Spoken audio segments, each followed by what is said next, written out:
There you go. Right over there. After a while, where yeah, a lot of right up there. Beer to. I hope it would be referred. I put it on my number. Charlie. Charlie, one meeting here. Charlie, go. That's a straight question from you. Only one department. Hi, welcome to our committee meetings for Monday, the 18th. You have a special town resources meeting, and we'll start off with.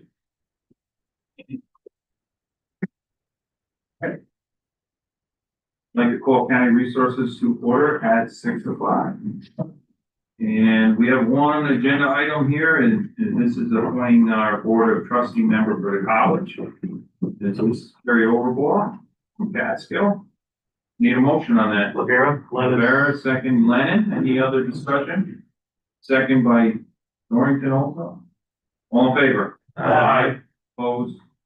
So carried. Last item, we have representatives from the college president, Dr. Walsh, and her assistant who handles the finances, Dr. Morgan. Dr. Morgan. He wants to just give a quick update on what their budget might be looking at. All right, go right ahead.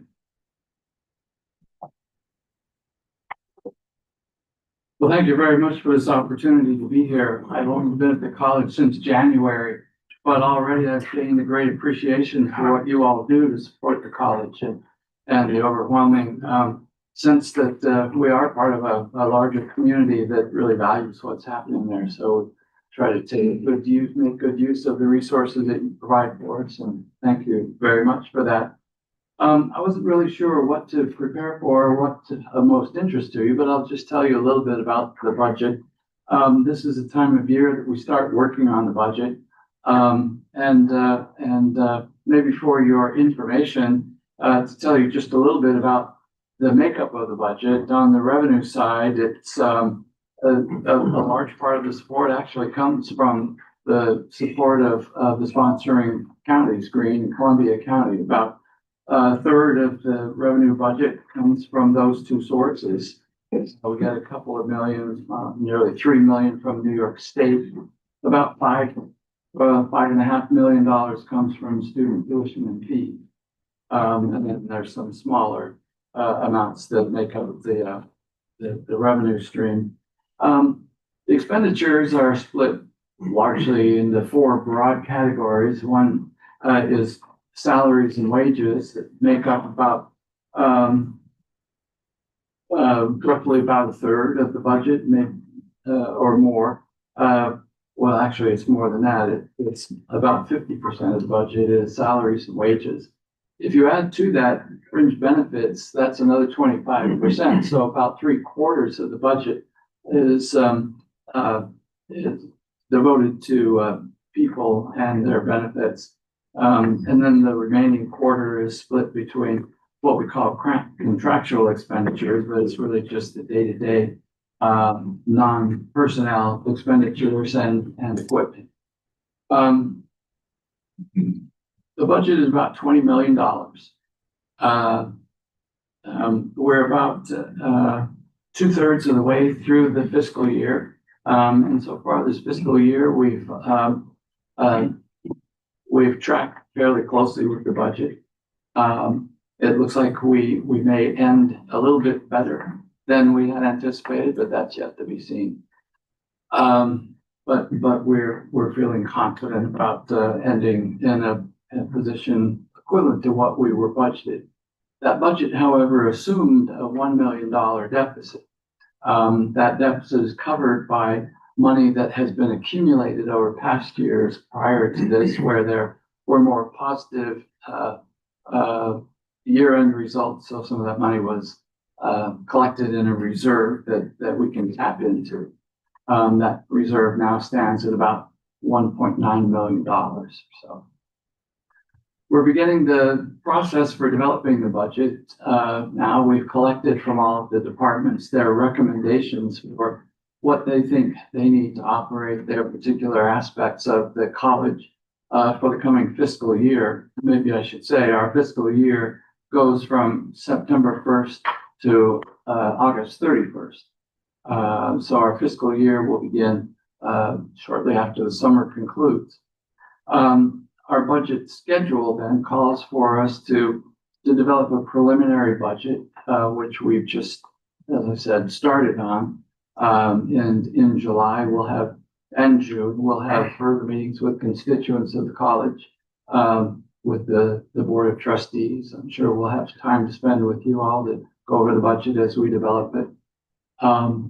Then we'll refine it, working with the Finance Committee of the board and with the state representatives, and have a final budget that we hope can be approved by the board and by the state toward the end of August. You all are probably well aware that the state budget is still in progress, so we don't really have any sense of what to anticipate from it.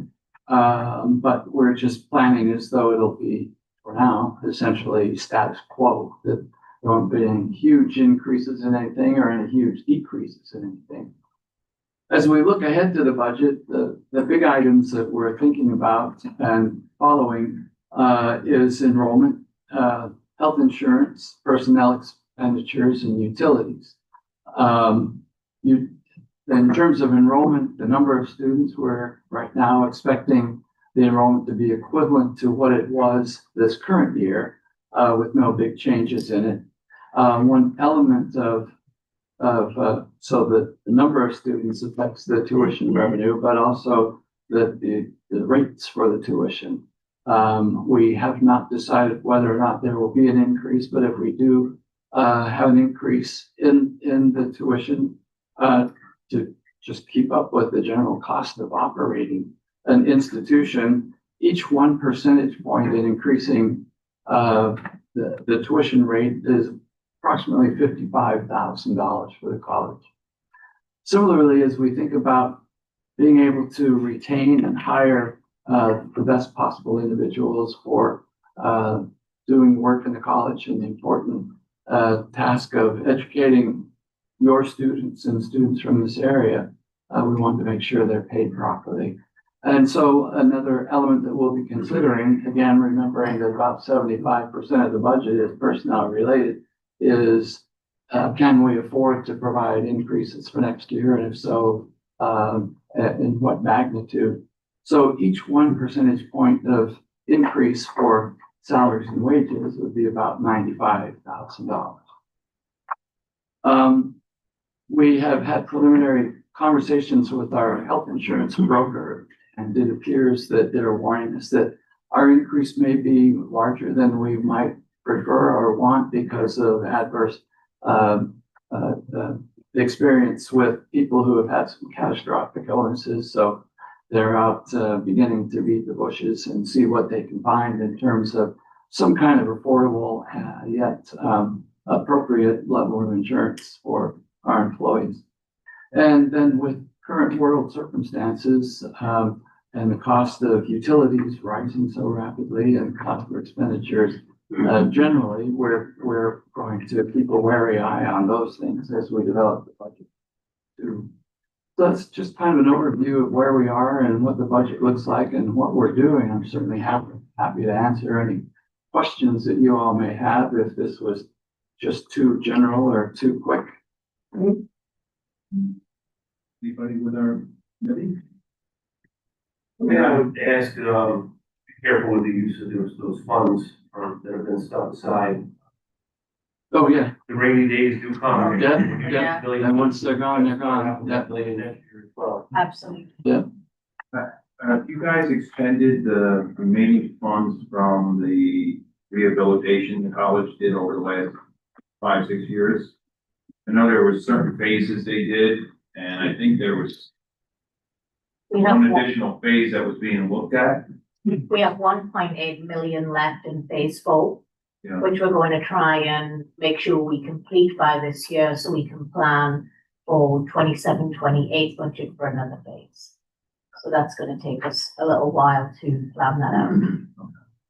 And thank you both for meeting with us from the county with It was a Very- great day, right? Very good day. One of the things that really stuck out when I spoke back from that meeting was the average age of the student now. Yes, it's going up to 27. 27 years old, average age at community college. Yeah. It's a little different world than. Sure it was. Yeah. Yeah, I reiterate what Pat said, it was glad to see that he's already planning on making changes to accommodate that changing dynamic of your enrollment. Right. You have to do that. Right. So, Definitely. We have 40,000 people between both counties who have some college but no degree or have never been to college. So the potential for the adult learner is very significant for the college going forward. But the demographic of the younger children, as you know, is shrinking. So we have to think about that for the future. Anybody else? Well, Dr. Walsh. Thank you. Thank you. Thank you very Thank you for all much. your support. Thank you again for your Your support. support. Keep us up to date. We will. We'll bring a more detailed budget when we have it. Thank you. Good to see you all. Anything else from before County Resources? Motion to close. Second by Thornton, second by Lamar, we are closed.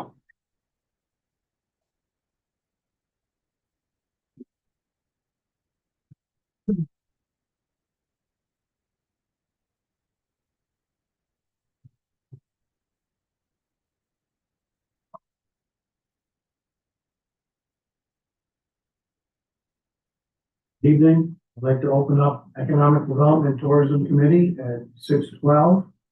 I'm gonna kind of change up the order that we're going to, have our guest speakers tonight. We do have 5 proposed action items. So I'd like to ask the Catskill High School Business Club to discuss the 2026 Catskill Spring Rush Triathlon and the Sprint 5K.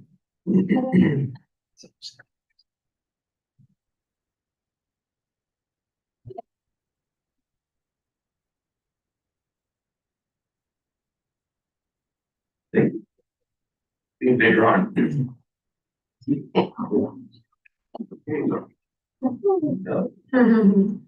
Okay. Good evening, and thank you for allowing us to speak tonight. My name is Katie Cummings. We are students from the Catskill High School Business Club, and we're here to present the 20th Annual Catskill Spring Rush Triathlon and Sprint 5K, taking place on Saturday, May 30th, 2026. This is a fully student-run event, and we're proud to continue a long-standing tradition that brings together athletes, families, and our community. We appreciate your time and support as we share our plans with you tonight. Good afternoon, my name is Natalie Santos. The Spring Rush Triathlon includes a 5K run, 15K bike ride, and kayak segment along Catskill Creek. We also offer a Sprint 5K, which is a standalone run for participants of all levels. The triathlon will begin at 8:30 a.m. and the Sprint 5K will begin at 9:30 a.m. with registration opening at 7 a.m. All events are centered at Catskill High School and travel through the community. This event is part of our marketing curriculum where students plan, promote, and manage every aspect of the race. It's a real-world learning experience that teaches us responsibility, teamwork, and communication skills. The Spring Rush is more than just a race. It's a community event. We work with local businesses, organizations, and community members to help make it successful. We offer different sponsorship levels, which give businesses opportunities to be featured on race shirts, signage, and promotional materials. We've begun reaching out to sponsors and will continue to follow up in the coming weeks. If any board members or community partners are interested in supporting the event or know someone who might be, we would greatly appreciate the connection. My name is Nolan Byrne. Safety is our top priority. The race course will be supported by student volunteers, teachers, and community members, along with local police, fire departments, EMS, and public works. The safety planning meeting will be held on Wednesday, May 27th at 2:30 p.m. in the Catskill High School Library, where all involved agencies are invited to review final logistics and coordination. We truly appreciate the continued support of our local officials and emergency services in helping us run a safe and organized event.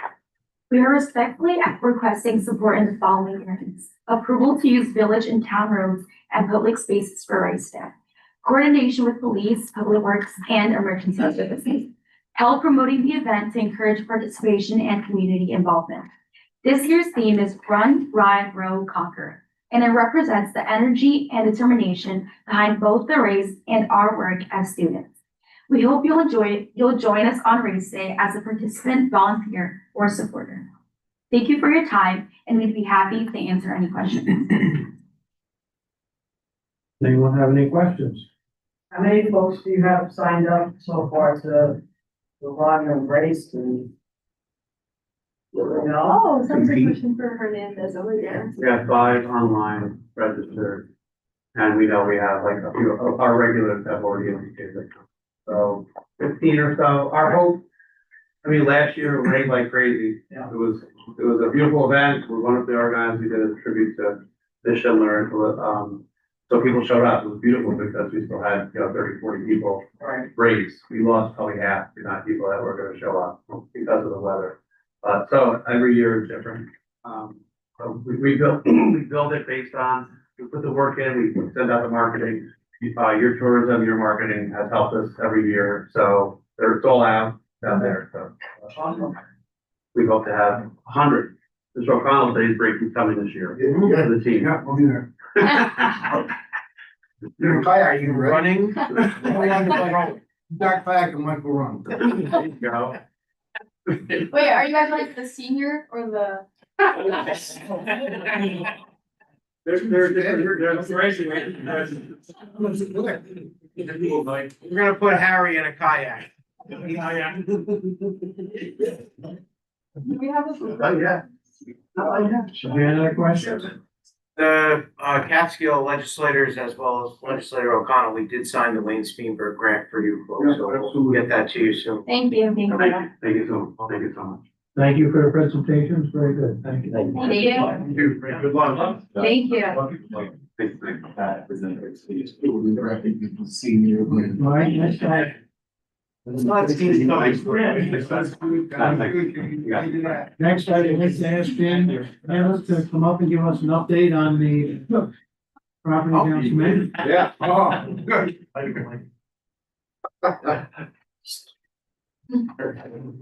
Patty and I looked at each other and said, wait till you get the check before you start roasting the legislature.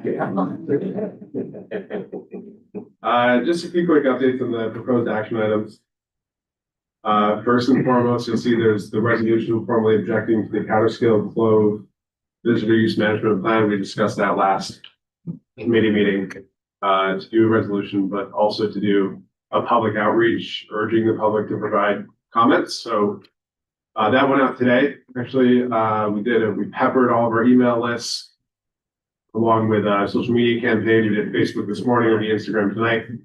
So we should be able to help the town of Hunter be able to bring some more people out, voice their opinion on either side. I think it's just important that Was there going to be any meeting on the mountaintop at all? there already was a meeting, there was a public meeting about this event in April. Virtual. Virtual?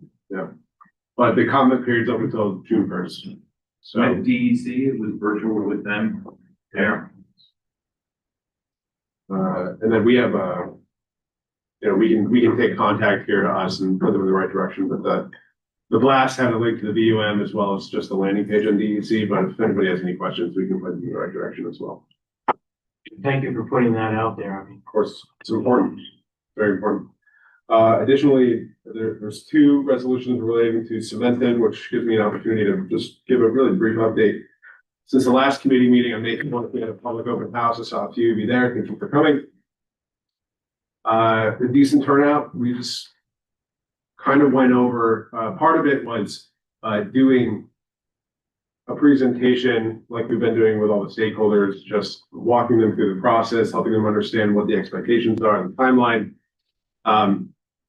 As well as having these sort of interactive maps posted around the room where we could take public input, write them on sticky notes. What do you want to see here? What do you want to see there?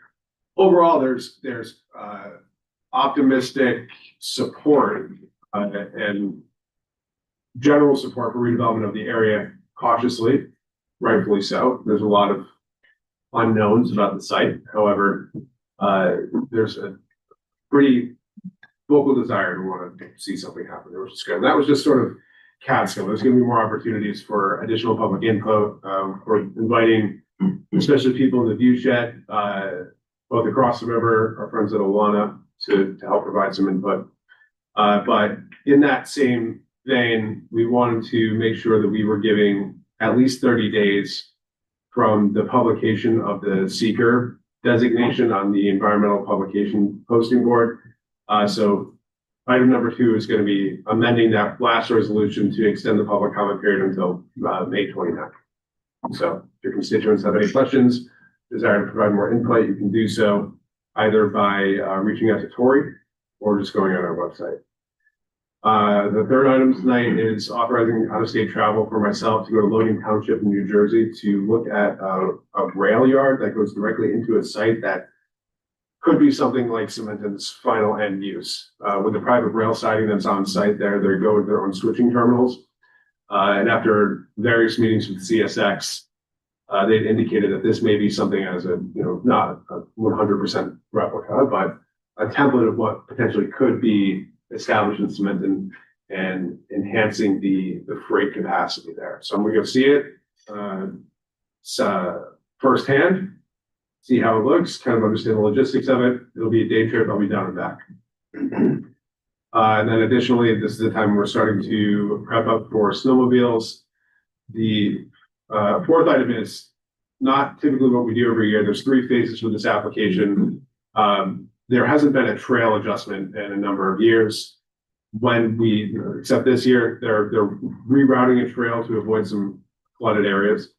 Typically it's washed away. They have to redo them every year. There's an environmental review portion that has to go along with that, but we're declaring lead agency and issuing a negative declaration tonight for that. And then authorizing an agreement for the next season. Any questions? James, how much public comment has been taking place via online or email or whatever with regards to this Cementon project? Not a lot. We got a lot of submissions. There was, like, formally and informally. Formally, I've received about 3 or 4 comments. Informally, there was a post made on Catskill Community Board by a concerned citizen regarding redevelopment down there. Depending on what you consider public input, there were 100 comments on that post. Okay. On either side. So it's getting out there. I attended an event in Lexington on Friday morning and I struck up conversation with a few folks there too. So Are you moving closer to having more permission from the other landowners there? I spoke with one of the landowners today. We're moving closer. On the bright side, we're making progress with Peckham. The wetland delineators they started their last week, and over the past week, they've tracked 160 acres and have delineated them. So I'm very open about going back to the other site owners and saying, your neighbors are making a lot of progress on this. And while we have these people down here, it may behoove you to get some analysis done, especially if you would like to expand your own site. This is work the county is providing for the GEIS. So with continuing to mention that, short answer is yes, but sometimes it's a game of inches. Gotcha. Any other questions for James? Yeah, sorry, Carol, one more thing. You were mentioning CSX. How have they been involved in this process? Yep, so we brought them in early, especially when we were approaching utility companies, the Hudson, and they love it. They love the idea that there's a general, high level of support. That's one of their most trafficked upstate freight lines. And gentleman there that we work with very closely, and he's pretty prevalent in the economic development industry too. It's definitely optimistic about this and is showing a lot of attention towards it. And the good side is that CSX either knows of resources or has resources that we could potentially tap into to do additional studies and talk about the viability of a freight build out as well. And so it was actually this contact that invited me to go to Jersey next week to see this in real time and see what the possibilities are. So that's exciting. Anything else? You're welcome. Thanks. Thank you. Next, I'd like to ask Patty Austin, Director of Tourism, to give an update on the revolutionary 250-year event in Greene County. Yeah, so before I begin, everybody should have a folder on their desk with a bag. In the folder is our new travel guide. So happy reading. It's really good reading. It's very story oriented and story based. Last year, we came out with a new hiking guide, and this year we came out with a glamping and camping brochure. We have over 1,000 campsites within Greene County, and since I've been in the visitor center, I see that traffic getting off the highway, and they are campers. So we thought that would be great for people. So as everybody here should know, the tourism office has been tasked with the America 250 ceremony and celebration that will occur on July 3rd between the hours of 5 and 9. I'm gonna give you details here, so if you have any questions, you can ask them in the end. I'm gonna go over the ceremony first. The ceremony is gonna occur in front of the Greene County Courthouse on Main Street.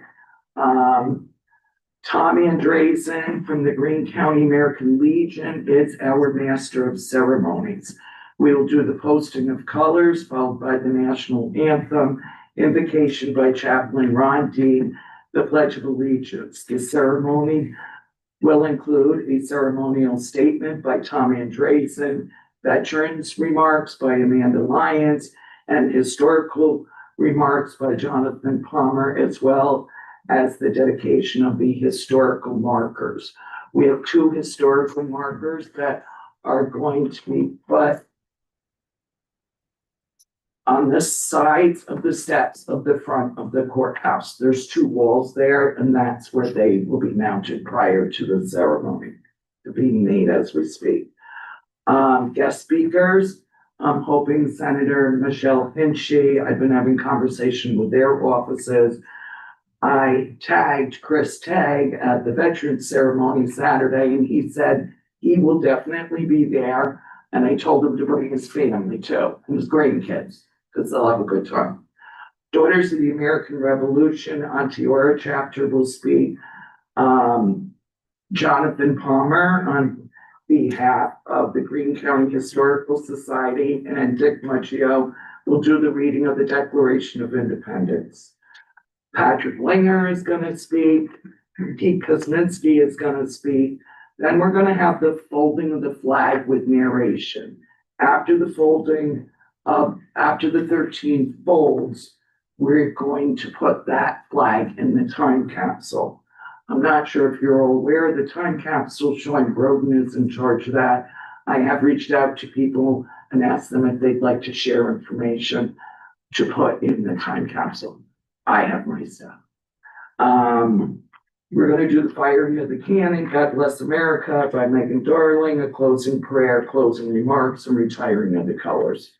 So, in the process of putting together the program, it will have the copy of what is going on the monuments. It'll have the program itself and all the thank yous.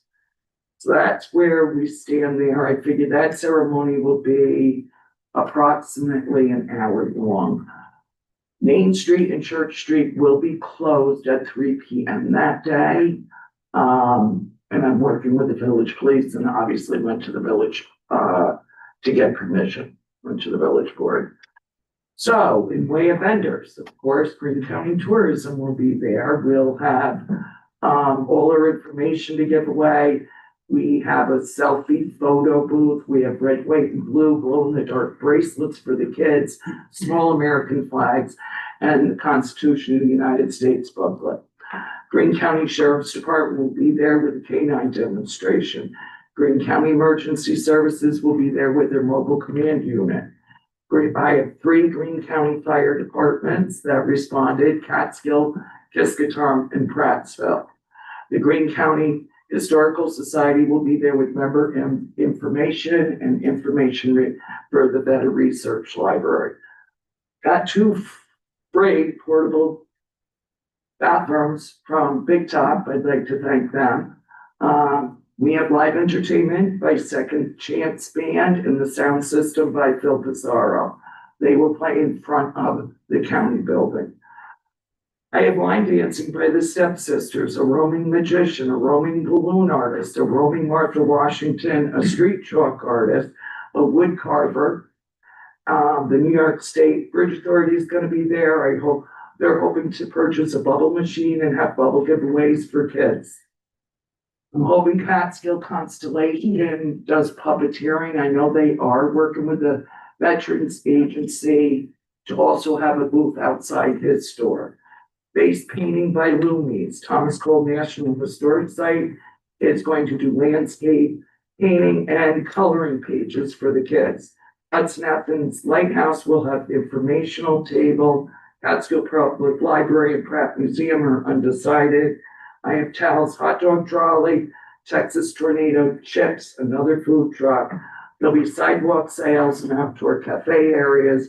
Village Pizza will be selling fried dough. In front of Catskill Collectibles, there will be a Rip Van Winkle photo booth, the Greene County Animal Alliance, and artwork by Liz Ortez. Stay Forever is going to have a temporary, this is long, tattoo station. Battersville Market is going to sell flower crowns. Cafe Joust is going to have a Cuban art exhibit. La Casa Latina is going to have a juice bar, pastries, and empanadas. Yummy. Catskill Bike Company is going to have a bike demo. The Greene County Chamber will have their business directory, and they will also be selling cookies. Heart of Catskill will be selling tickets for the raffle cap that they auction off in September. Bose is going to have red, white, and blue snow cones for the kids. Bottega Bernard, it's a new store on Main Street, it's really cool, is going to do a pasta demonstration. Stinging Needles is going to do quill and ink demo. City and Peyton's are still deciding. Catskill Chocolate Company is either going to have a jewelry vendor, cotton candy, or make pierogies. Catskill Community Theater is going to sell popcorn and have a special screening of Dazed and Confused after the celebration. And I will be Dazed and Confused by then. What? So, and all of you have seen, if you've been able to get up Main Street, we have a banner across Main Street. I have our ad agency, they're gonna come down and do photo and video and also drone footage of the ceremony and the celebration. I'll put that on a thumb drive and that will go in the time capsule. Press releases I'm working on with the workshop. So we'll get those out in June. I have my ad agency. We're designing a commemorative poster. They're gonna be limited. They're only gonna be like 500 of them. I'm gonna give them to the merchants on Main Street. And they're also coming up with a 4-inch by 4-inch window sticker, and that will go in the time capsule. I am going to do, I've been working with Ray's department, a complete map as to where all the vendors will be on Main Street, and I will personally sidewalk chalk out their spaces. That day, I'll be working all day on Main Street. I have buntings coming for the Visitor Center, the Veterans Agency, Emergency Services, and the courthouse. Betsy Ross flags are already in. They will be put up by Buildings and Grounds. And I think that's it. So, Wow. That's what happens when you look at it. yeah, so between me and my staff, I mean, I found it really worked. I had to pound the pavement and hit Main Street and personally talk to every vendor. I went to merchants meetings, I've been to village meetings, I'll go back to another village meeting. But that's what I have in store so far, so if anybody can think of anything else, So you bring that up, Patty. let me know. And Patty, you've been working on this for months, almost a year now, so it's. Yeah, well, so our committee, I started thinking about it and I thought, you know, you were dealing with the American Legion, the Greene County historian doesn't run an event. I've run events. I do concert in the Catskills. I've done the Wacky Raft Race. So I thought, how can I make this work? I really didn't do it on the 4th. I didn't want to do it on the 4th because the Sorbities parade and a lot of people do barbecues at their homes and stuff. So I thought, well, let me hook it in with Catskills first Friday. So that's what I did. I took the first Friday, July 3rd, and I hooked it in with that. And I thought, I'm not gonna do it during the day, it's too hot. So let me start it at 5, we'll end it at 9. And so that's how I came about with the date. So I do have some volunteers, Terry Ward, Lionel's volunteering, my husband, he doesn't know yet. Matt is volunteering. So if you want to volunteer, just get in touch with me. And I'll volunteer Matt. I already, she Matt already asked me. volunteered, I already tagged you. So I think we're in a good place. I'm going to have the programs and the maps printed at a house. I'm working with my neighbor and so, but I just have to say, the American Legion donated $500 for this, and that's how I paid for the magician and the balloon artist. It was $550. They gave me $500, so it's $50. So basically, we didn't spend a lot. Well, thank you, Patty. Put a lot of effort into that today, and it shows. Okay. Can't wait for the video. Oh, I know, that's gonna be cool. Cool. All right, if there's no other questions, we'll move on to the proposed action items. First one, resolution formally objecting to the Catskill Cove Visitor Use Management Report and urging a revised approach in the town of Hunter. Handle. Handle. I'll second it as well. Whole committee, Whole committee. all in favor? Aye. Opposed? Is there none? So carried. Amending resolution 158-26, extending public comment period, capital project number 163, cement and redevelopment. Rivera. George Rivera, second to True. All in favor? Aye. Opposed? Is there none? So carried.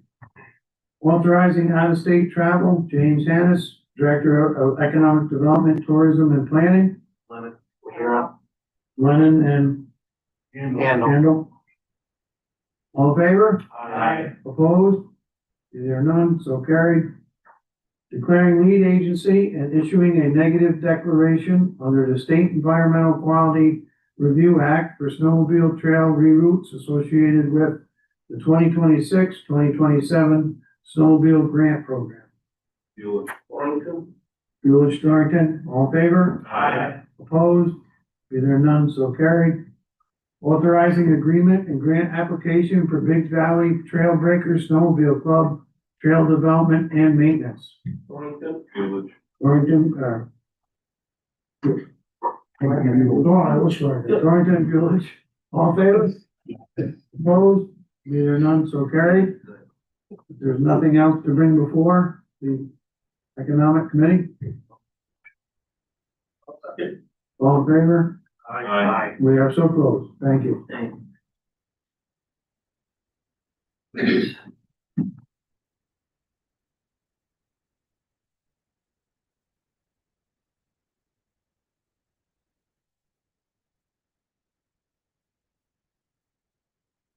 Good evening. I'd like to open government operations at 6:39. We have 2 resolutions before us. We also have the the director and the deputy director of real property tax, and Director Ward is going to give us a little update. Hopefully it's good news. I know you haven't seen me in a few months, but I've left you in the capable hands of Audrey, so it's good to hear. I just want to give you a couple of quick updates, nothing nerve shattering that probably don't already know. Didn't get it in time for this month because Ed and myself have not finished crafting the language, but we'll be introducing a local law next month to adopt a 50% exemption for the surviving spouse of police officers killed in the line of duty. It was adopted by New York State at the end of December, and it's a fairly new. I've spoken to Pat. We feel it's a worthwhile one to bring forward. Impact, I really can't tell you.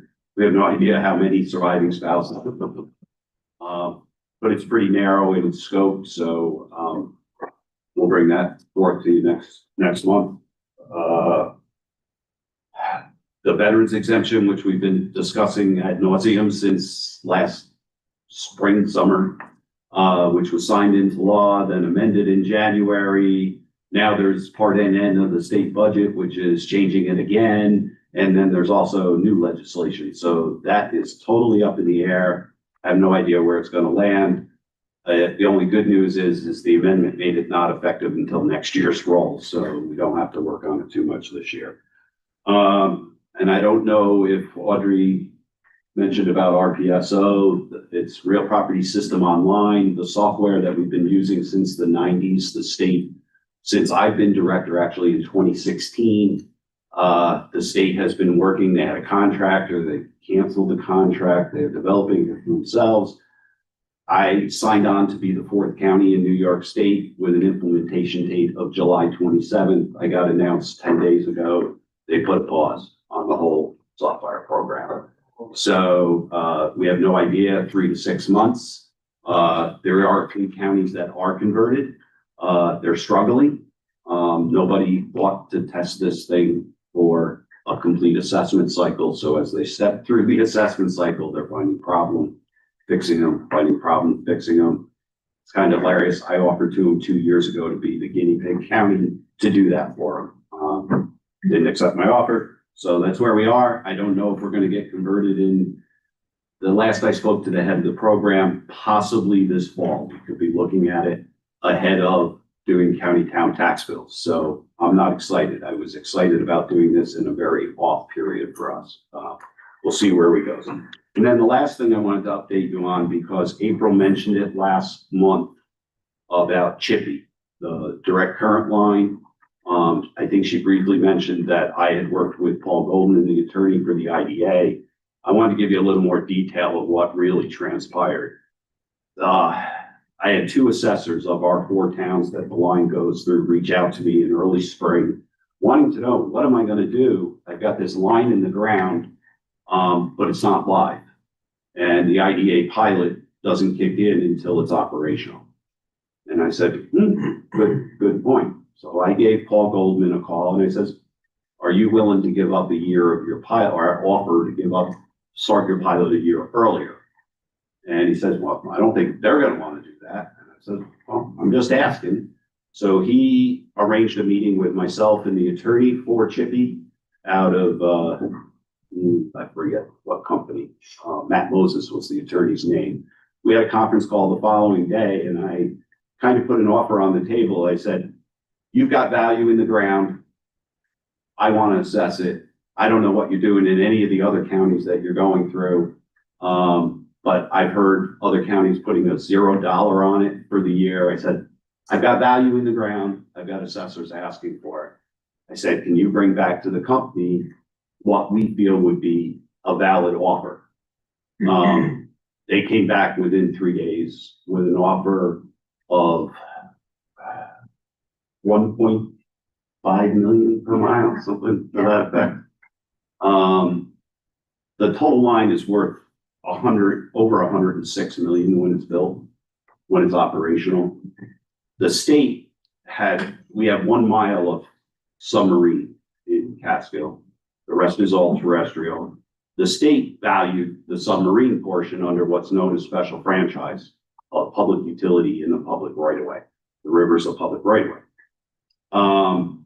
Chippy is filed a grievance against the state board for that, asking for a reduction to roughly 35% of that. While that was going on, they came back to me and I didn't even know that. And they offered me to take back to the 4 towns and say, would we accept 35% of that? So in essence, we gained a year's worth of taxes for a year, totaling over $600,000 for all the jurisdictions, the counties, the towns, special districts. It's a one-time shot. After that, they go under their pilot. They're paying quite a bit of money under their pilot. They're paying, in the pilot payment alone, year 1 is almost 2 million and another 850,000 in host benefits. And then also paying special district taxes. So I just wanted to let you know that we kind of played hardball with them a little bit. They decided that it was worth it. Along with that, it's a handshake agreement. We don't have it in writing, but they will not file a tax certiorari against the towns. So this is basically found money. I'll know better after next Tuesday on grievance day, that they definitely didn't file a grievance. Because if they do, then Paul Goldman and I are going to be doing depositions with the county attorney to stop that. They didn't just shift the timeline to start next year, they added a year in. They still get their full benefit of the 30-year pilot while it's operational. They pulled the plug on this in late December. It was supposed to be operational. They pulled the plug to late May. I don't even know I haven't talked to April to find out if it's even going operational in the next week or two. I see them picking everything up. They are, yeah, they're fixing things and that, but whether it's ready to go operational down at Haverstraw where it gets converted back to AC from DC, I don't know. My concern was getting our taxpayers some relief for something that they're spending billions on. That's all I got. Do we tax any other utilities? Absolutely. Gas lines in the ground? Absolutely. There's two different types of public utilities. There's what's a public utility on private land. So for example, Iroquois pipeline, the gas pipeline that traverses diagonally from northwest to southeast through the county. That is on private lands, and the assessor values that, and they pay a public utility tax. It's collected by the treasurer's office, not by the town. And then the treasurer divvies up what goes to the town and what stays here. The other piece is what's known as special franchise or AM telecommunication ceilings. They go into what's known as Rule Section 5. And those are valued by the state of New York. Through a reporting process, the utilities are required to report those to the state on an annual basis. The state calculates the value, provides those ceilings, and says you cannot value this more than this number. And the assessors could value it more than that, but they would have to exempt any value above that ceiling. And so, yes, all utilities are paying their freight in this county. If you remember, like, back when Kevin Lewis was chair, and, was it the telephone companies that went through to replace, or was it Central Hudson, that was replacing poles, but they cut them off. Yeah, And that was one of them just sitting there. Verizon had to take the bullet. That's their poles. That's the process. And That's why, first stage, Verizon does second. right, so that's why at the time, even after Verizon would say, well, you know, we're paying for these, and, we're gonna start charging you now. Right. Once you get these poles out of the ground. Yeah, I mean, special franchise values, the value of the state. For example, I can tell you how close we were when I worked with Renee Van Schack on the Chippy line. We did an extensive analysis of the public utilities throughout Greene County and throughout the corridor of the state here to come up with a finding for their finding statement of what they would want for a pilot. We hit within $100,000 their marine and within about the same amount for their terrestrial portion per mile. So when the state came out with a value and I saw that on the special franchise list this year, that's what raised the red flag. I'm like, first of all, the state had a problem. Their listing came out with no name attached to it. All I saw was a value. It had a comma after it. There was a glitch in their system. So all of us directors up and down the corridor were calling the state, what's going on here? Who is this? What is this?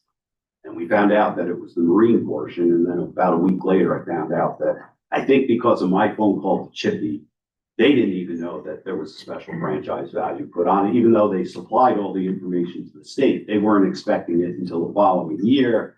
And so they filed a grievance. That won't be decided until I think June 13th is the state board. Yeah, so we go after everybody we can. Another question on your mortgage tax. I don't know That's not me. if your mortgage tax. Well, and it's the, principle going around in my head about first-time home buyers. As opposed to what we see in the real estate market these days, a lot of corporate investment, buying a home, paying way over. What young people can afford to pay for these homes, and I didn't know if there was a way the structure is that first-time home buyers would be exempt from a mortgage tax. That's a local law. Would it be a local law, or is that state controlled, or? I would say local law because we've already adjusted our local law to accommodate the rate we're looking for. Yeah. So I would think it would be up to us to modify that. I mean, it's, I just, it's something that help, maybe keep, young families, young couples and families in the area by maybe be able to afford a house, make it more affordable.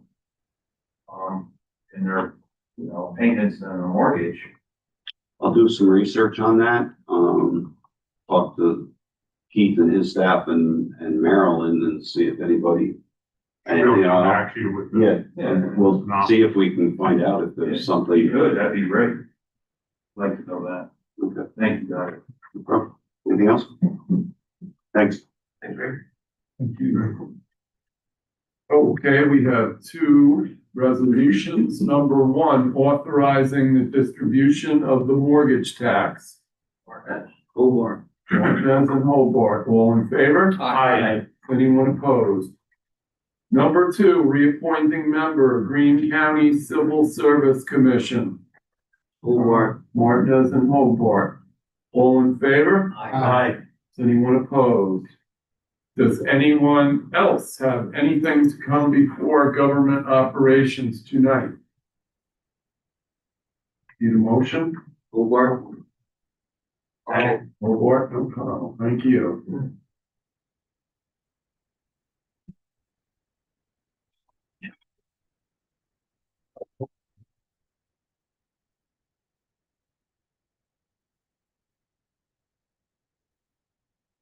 Yeah. Yeah, well. Sorry, I don't see that. Just weren't good yet. John Show, yeah. Why can't I move my chair to all these? You got to go down, thank you. Now, yeah, Yeah, well, that's better. Finance Committee to order.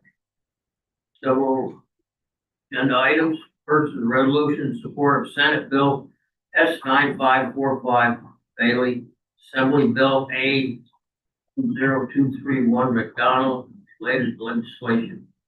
Amending the racing, para, mutual, wagering, and breeding law to correct unclaimed winning para mutual tax revenue to participating capital off track betting corporation accounts. Davis. Mr. Davis. Horse racing. Winger. Who's second? Winger. Mr. Winger. We have Okay. an TV Aye. in the county. Opposed? That's all right, Charlie, just on something like this, would this have flow into this bill? All the online betting that is taking place too? It does. Sean actually sits on this board. Right. But the Capital Region OPB is one of the only ones that does not share that revenue. All right, thanks, Matt. Okay, number two, warning, quick quotes for paving contract under New York State contract. George. Mr. Buick, second, all in favor? Aye. Oh, that's carried. Number three, awarding bid to wash and screen crushed stone. Davis. Davis. George. True, second, all in favor of that? Aye. Oh, that's all. Number four, awarding bids to purchase material, highway department. Davis. Davis, Mr. Buick, second, all in favor? Aye. Oh, that's also carried. Number five, warning the replacement of County Route 2 culvert over Little West Creek, West Kill, excuse me. C1N 02-03-943 PRT, Town of Prattsville. Like, later. Davis. Davis. Second it, all in favor? Aye. Carried. Six, accepting formal proposal for the yellow flag repair of the Elka Road Bridge, Town of Hunter, bid number 32010110. Mr. Lynn. Davis. Davis and True. True. That's true. All in favor? Aye. Opposed, that's carried. Seven, authorizing supplemental proposal with Bartlett Judas DPC for additional engineering service necessary for Wyndham Transfer Station reconstruction project per demolition asbestos investigation. Bueller. Mr. Bueller. Leonard? Yeah. All in favor? Aye. All that's carried. 3, authorize the purchase of 3 single axle 4-wheel drive cab and chassis, including snow and ice control equipment. Mike, would you like to introduce that? No, I would not. I'll move that. Chairman Linger, I'd like to second it. Eric, all in favor? I had to do that, Mike. Oh. That's Sharon. Okay, thank you. Authorizing number 9, authorizing vehicle purchase, Greene County Department of Buildings and Grounds. True.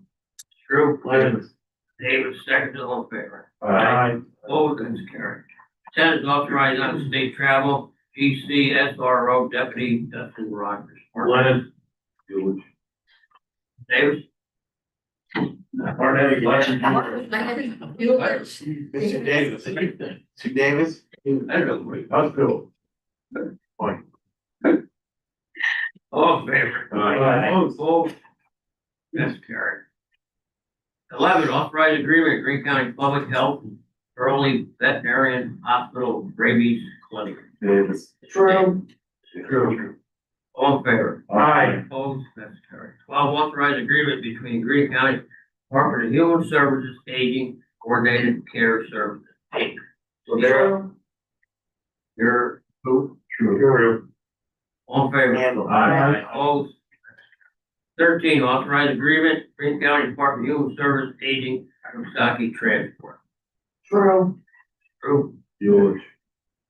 Who seconded it? Bueller. Mr. Bueller. All in favor? Aye. Opposed, that's carried. 14, authorized agreement between Greene County Department of Human Services, Aging, and Blooming Health. Linder. Davis. Davis, second, all in favor? Aye. Opposed, that's carried. 15, authorizing vehicle purchase, Greene County Department of Social Service. Davis. Davis. I'll second it. All in favor? Aye. Opposed, that's carried. 16, authorized out of state travel, James Hannon, Director of Economic Development, Tourism and Planning. Bueller. Mr. Bueller. All in favor? Aye. Opposed? Carried. 17, authorized agreement, grant application, Big Valley Trail Breaker Snowmobile Club Trail Development and Maintenance. Lennon. Bueller. Bueller. Bueller, second, all in favor? Aye. Oh, that's carried. Number 18, reappointing member, Greene County Civil Service, Martinez. Clear. Mr. Rivera, second, all in favor? Aye. Opposed? That's carried. Three will be happy. Number 19, authorizing change order number 27, Greene County Justice Center contract GC 001, general construction. Davis. Davis. True. True, second, all in favor? Aye. Opposed? Opposed. One opposition, I don't blame you. Number 20, authorized change order number 3, Greene County Justice Center contract number 2, plumbing and fire protection. Winger. Davis. Here, Mr. Davis, second, all in favor? Aye. Opposed? Opposed. That's carried, thank you. 21, authorized change order number 2, Greene County Justice Center, contract number 3, HVAC. True. Ms. Drew, Davis. Davis, second, all in favor? Aye. Opposed, that's Opposed. Ready? Bueller. Okay, that's carried. 22, authorized change order number 3, Greene County Justice Center, contract number 4, electrical. Linder. Mr. Linder. Davis, second, all in favor? Aye. Opposed? That was a decrease. Opposed? I'm not opposed to decrease. And a lot of these are carried by OCA. Thank you. LOCA, go stick it. Yeah, well, we're just, we never be back. Yeah, good luck. Number 23, budget amendment authorized purchase of safety vest for the Greene County Sheriff. Lennon. Who introduced it? Lennon. Davis. David, second. All in favor? Aye. Opposed, that's I'm opposed. opposition. Carried.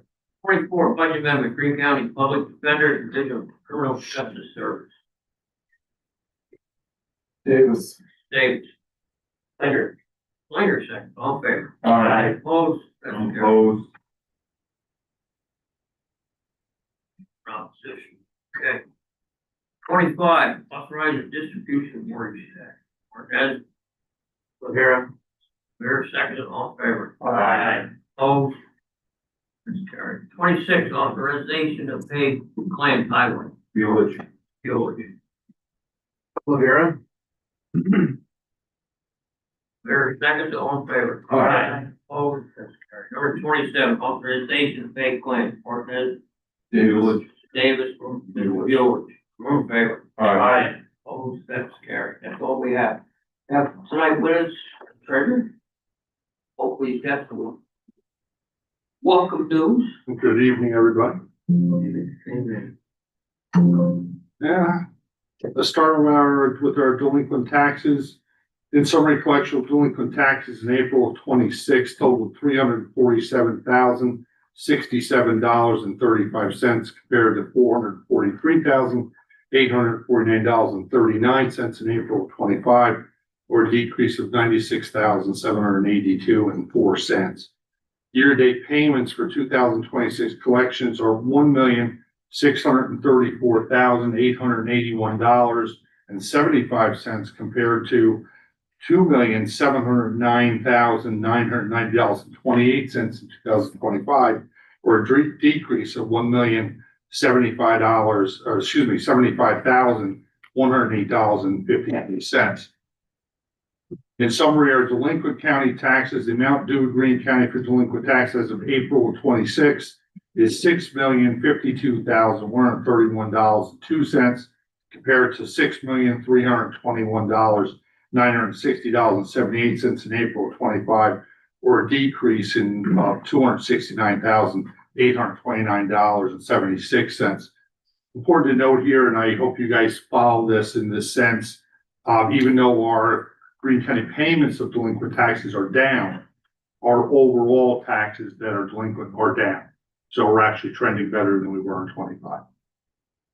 Greene County analysis of sales tax received to date is $16,868,821.69 compared to $15,722,453.80 in 2025, or a year-to-date increase $1,146,367.89, or 7.29%. So we still can trend very well. Greene County town collection status, total due from towns is $36,999,795.22, and we are holding pretty steady at $19,698,935.69. We have a little bit over 60% of our town taxes collected, so we got some work to do there.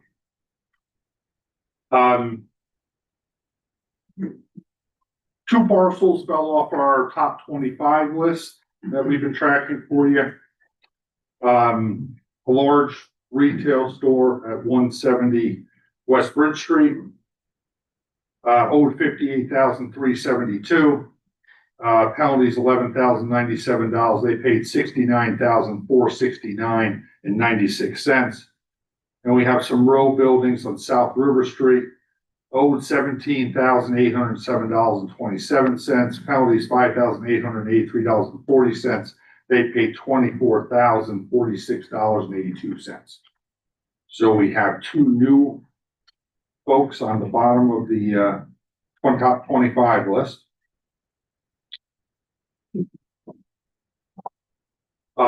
We talked about OTP briefly. This is purely coincidental, but I've been watching a little bit on the Resorts World Catskills and, as a non-host community, our distribution there. Quite frankly, I thought it was kind of low, so it was drawing my attention for negative reasons. But at the end of the day, we're less than 5% of the population in the non-host communities and counties. So we're getting the shortest, lightest amount of money, but it is purely based off our population. I wish we were seeing more, but we're seeing just under $10,000 every quarter. So it's not a big chunk of money. I was, like I said, I was a little critical seeing the dollar amount, but it's correct. Can't do much about it. Any other questions? That's your treasurer's report for the night. On the, number 4 item, payments due from towns. Yeah. Do you get numbers on what they're lacking in their collections? Not detail of what their collection issue is. I do get numbers, if you will, that'll tell us how much they paid. Most of them start paying in February. About half paid a little bit in something in March, some of them substantial. Others is a little bit more in April, there's a little bit more in May, but we're not seeing, all towns paying every month. Assuming that some of that collection is still coming in. We'd like to see it, obviously catch up a little bit, certainly before August when we have to do what we do, which is to reassess that stuff. I don't know if this, I'm going to dig a little further on the question regarding Chippy as well, as far as their taxes going, their lines. I did just look up quick when that came up. I see corporate taxes here, which is the county does collect, about 2.627 million. I want to see if that's going to come back to all the utilities or if there's some other stuff in there as well. But that may give us an idea of what Chippy is going to do in relationship to what we already collect from utilities. So I'll get a little bit more clarification on the description of that column. But hopefully I'll have some more for that for you next month as well. But Chippy's under a pilot. But yeah, next year will be under a month. Correct. So you wouldn't see it in that sense, but this year raised numbers, which I thought were pretty significant. Nice job. We could get a little idea how it fits into that number. If we pull in over 600,000, that could be a 20% bump if this is all utilities type one. Yeah, almost 86,000, that's counting. All right. So we'll see how that all fits together. Anything else? Have a good one. Thank you. Thank you. Anything else coming for clients? Second. We're adjourned. Thank you. Thanks, Keith.